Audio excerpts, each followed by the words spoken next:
What's up, everybody? This is another episode of The Ugly Truth, and this one I'm talking about alcohol. I recently quit drinking because, truthfully, alcohol, it is a monster. I wasn't like an alcoholic or anything like that. I didn't drink, every day or even every week. It's just when I did, you start getting hangovers, you become unproductive. Now, on the flip side of that, the reason I'm doing this video is because I've seen it destroy people's lives in ways where as though it's probably one of the most dangerous things you can mess around with in life, because it creeps up on you. Usually a lot of people will start sneaking in drinks when they're in their teens. Some people don't start until they're in their early 20s. And the crazy thing about alcohol, it is a monster, because when you're younger and you're drinking, you don't get any hangovers. You can wake up, go to work the next day, do it all over again, all weekend. Anytime during the week you can get drinks in. It's taboo. It's socially accepted as a norm. But the thing about alcohol is it creeps up on you. So now that's why I just said what I said, because I'm going somewhere with this. So when you're younger, you don't get any hangovers. You can drink like a fish. You won't get any hangovers whatsoever. Then you hit your mid-20s, you may get light hangovers, no biggie. In some cases you can get full-fledged hangovers. Now when you get a full-fledged hangover, you have two choices of what you're gonna do. You can either do what they call the hair of the dog, which is continue to drink as soon as you wake up because you feel like such total crap, that you just keep drinking and drinking and drinking, and running from your hangover. Now this is where it becomes dangerous, because this is where I've seen people actually end up losing their lives, their souls, their spirits, their relationships, their jobs, and everything to it, from running from a hangover. Believe it or not, running from a hangover it gets worse. Now this applies for anybody that's 25, older, some people even younger. It does happen, but usually it happens at those ages. What'll happen is you'll drink, you'll get a hangover, and then you'll be like, you know what, I'm just gonna drink tomorrow. Well, next thing you know, this literally happens to people. You going on a binger. You drank 30 days straight. You try to keep up with everything you got going on.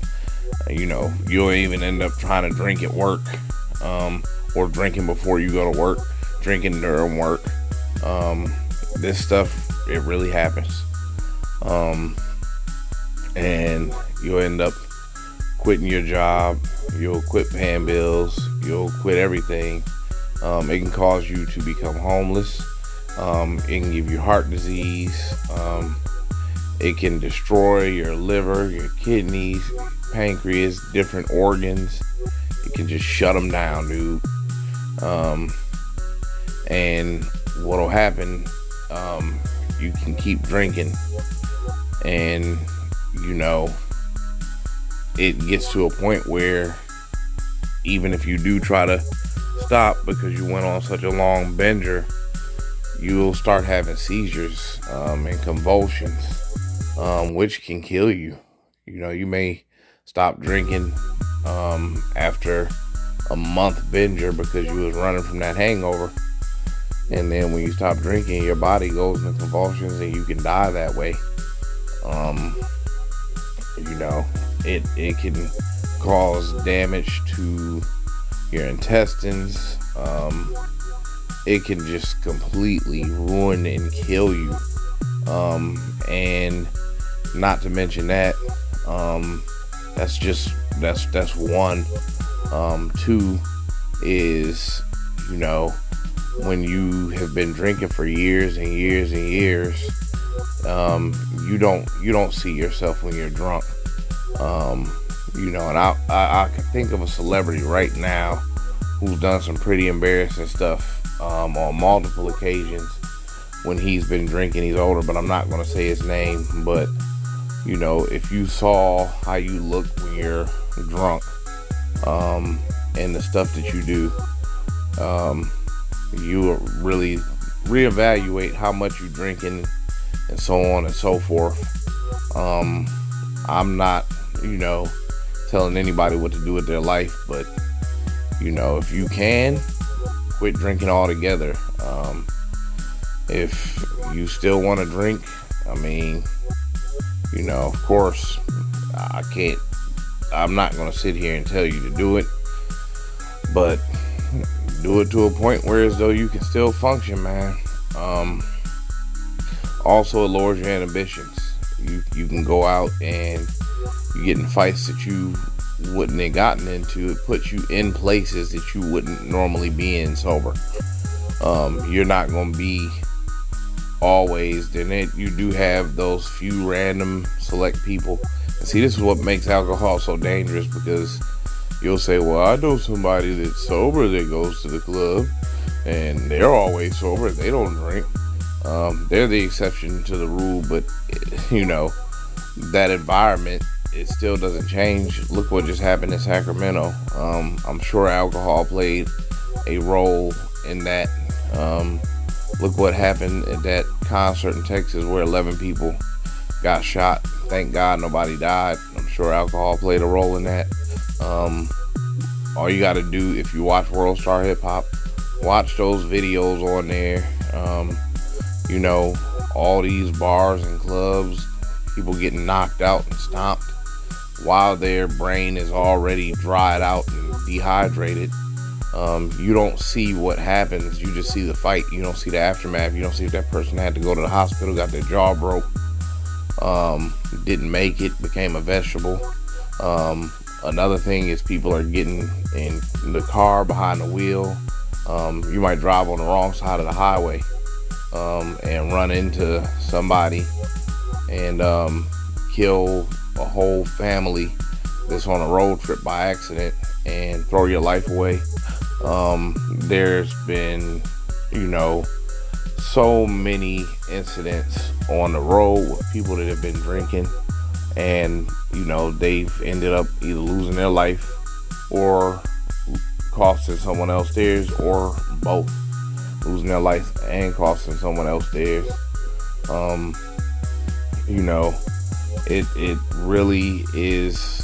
It's a silent but deadly. There's a monster in that bottle also.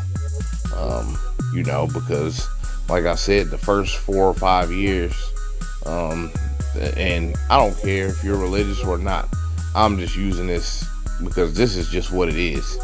This is what it is, and this is what I have seen. The devil is inside that bottle.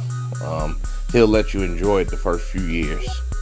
Next thing you know, you'll drink it, you'll have emotional breakdowns, you'll be crying, you'll be calling everybody, emotional. Even though you may mean, like when you call everybody and you tell them you love them and stuff like that, you may mean it, but think about how that looks on your behalf to call one of your sober family members and be sitting up here saying, how much you love them and so on and so forth. You'll do anything in the world for them. They already know that. You don't have to do that, but drinking will make you do that, and you'll be calling slurred at weird times of night. You may say something inappropriate to one of your ex-girlfriends or boyfriends that you would have never done when you were sober. People black out, women get raped, men get robbed, And like I said, it puts you in places where, you know, your life is in danger. You know, when you go to these clubs, man, life is already fragile enough. When you go to these clubs, you know, they got this music playing, especially when it's a club that's playing rap music or a concert that's playing rap music. Oh my God. I mean, it lowers your inhibitions, and you know, you connect with that music on a different level, and it ain't even on no subconscious you know, conspiracy level. No. If you drink and you listen to, you know, violent music, man, it's gonna put you in a bad mood. Whereas though before, if y'all was sober and you was somewhere and you bumped shoulders with somebody, y'all would say, "Oh, excuse me, my bad," you know. But if y'all drinking and it's girls around and it's a bunch of people around, your boys are around, you know, your egos get involved, it turns into a fight. Next thing you know, sometimes you may have bumped into a person that's going through some crazy stuff, and then, you know, you go outside and they start shooting, or they might just run up in the club and start shooting and hit innocent people. This happens every single week here in the United States, man. And people don't know what the cause of it is. The cause of it is alcohol. And then also, real toxic music plays a very big factor. You combine those two, you get a high rate of shootings in places where you wouldn't expect that stuff to happen. And that drives a lot of it in the hood too. That doesn't just apply for going out. You know, you could be, you know, living in an urban community, and it'd be some drunk dudes that know how to handle their drinks. To the point, when I say handle your drinks, I mean, you know, you got your motor skills. You can walk into a gas station. You can stand outside. You can keep drinking. You know, you could chill with your fellas. You know what I mean? But y'all activated. You turned up. You know, and it don't take nothing to get into it with somebody in the urban communities, man. Everybody's scared for their life. I don't care how tough nobody is. If everybody can sit up there and say, "Oh, I ain't scared." Well, if you wasn't scared, then, you know, it wouldn't be nobody walking around with nothing that can protect themselves. And I'm gonna keep it PG-13 on that. You can figure the rest out. What I'm saying. If it wasn't nobody scared, then nobody would be, you know, around with that. So I let you know, everybody's scared. And, you know, when you add alcohol to that, any little thing can turn into somebody using that, especially with peer pressure. And this is how the devil operates, man. Alcohol is killing a lot more people in so many ways. I mean, it is a monster in that bottle. It will bring out the worst of you. You'll be flipping out on people. You know, at best you may wake up, go through your phone and say, "Oh crap," and look at all the people that you've texted, and then realize you need to text and apologize to them over and over and over, and then you feel like crap, and that makes the hangover worse, and that makes you drink again, and then, you know, that can put you in that cycle, whereas though you end up having seizures and dying and becoming alcohol dependent.